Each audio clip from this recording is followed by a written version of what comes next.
Shalom and welcome, students of Torah. This year is entitled Helping a Couple Who Cannot Have Children, referring helping out the chesed, moral support, the spiritual aspect, which of course is crucial to about the medical halachic aspect.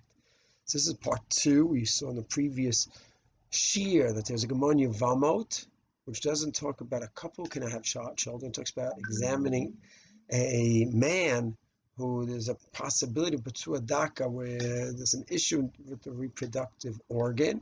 It needs to be checked out to see the ejaculation. It's a delicate thing. Emotionally, obviously, it's very hard, but halacha is halacha. So we saw that the Gemara talks about how to bring him to that state where he could be checked out to see if the reproductive organ is working properly. And the Aruch LaNer says on that, the Gemara, what's going on? That Gemara, it has him produce zera. That's not going to be part. The ejaculation will not be going to a woman.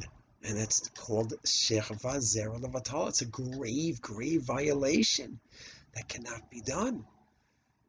A couple has to have relations together, and that's the only address. That's how it's done. And there's no other place for zera, for ejaculation. So how could we do this very serious chamor violation?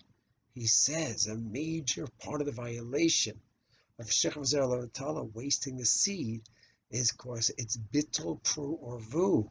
It's an antithesis to the idea of pru vu, of having children. And that's the basic concept. The normal act of relations could result in pru vu, doesn't always. Women could be pregnant, women could be nursing, women already could be menopause, but that's the act, the typical act of pru vu.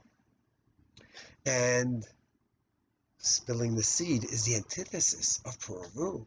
He says, but over here, when they check out his zera, so it's true right now, the zera, the seed, is going to waste, meaning it's not going to the woman, but it's not going to waste at all.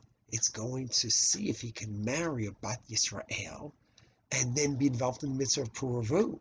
So this is not wasting the seed in vain. On the contrary, this is checking him out to see if he can marry and be involved in pru vu.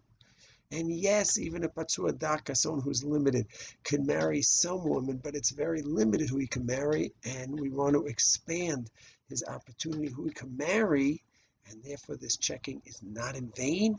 It's part of the mitzvah of pru or vu. Yetz Hashem will go down a generation or two to see how poskim take this concept to our case of a couple that cannot have children. Rahman al Shalom.